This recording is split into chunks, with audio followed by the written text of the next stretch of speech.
I call the Honourable George Hawkins. Talofa lava. Can I, from the outset, say that the opposition Labour Party supported the idea that Auckland needed something new. And we didn't actually go along with what the government's done.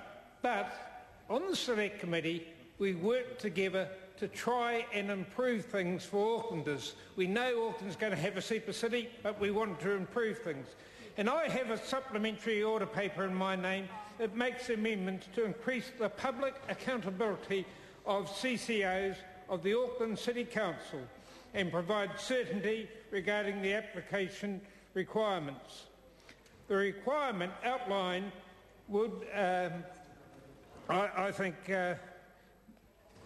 not do what I think the government, if we can believe them, say they want more public involvement. And so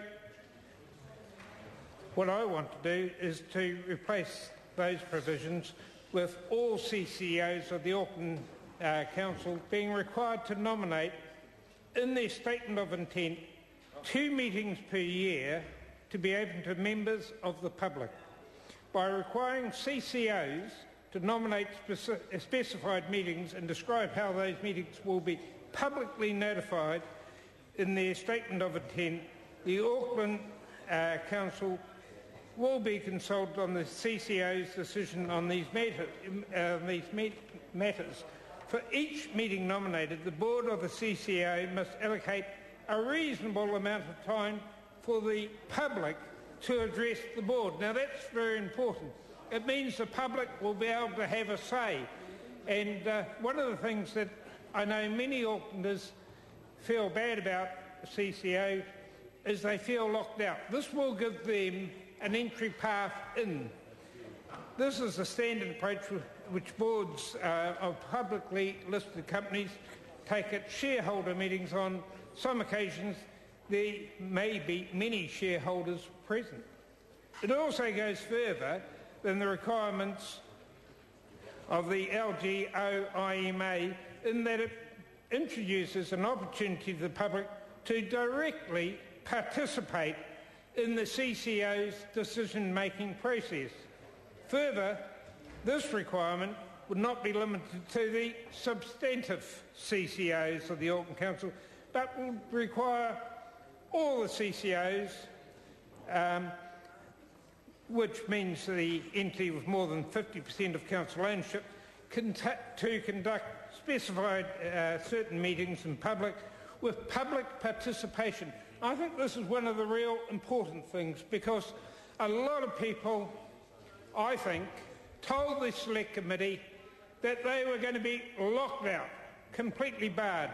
Now, if the government takes up the suggestions in the supplementary order paper, it will give the public an opportunity to be heard.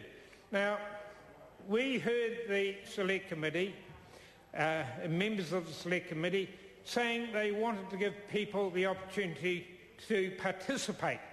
And yes, we had Nikki Kay running around promising everyone all sorts of things. I mean, she handled that quite well, I suppose, better than she did with Great Barrier becoming a mining centre. But I mean, she's had a fairly tough time. But in the end, the Labour opposition really wants to give the people of Auckland a voice. Now, is it mean and spiteful of me to set people like Penny Bright onto the CCOs? Well, I don't think so. I think most people will make reasoned and serious comments to the CCOs. People will have particular areas that they believe in, and they will want to make reasoned and good statements for the betterment of Auckland. Yes, people in Auckland like their local government and they want to participate. And I believe that if we have the CCOs all opened up twice a year at certain times, where the public can come in and have their say, that is very important. It is easy to get up and criticise this bill.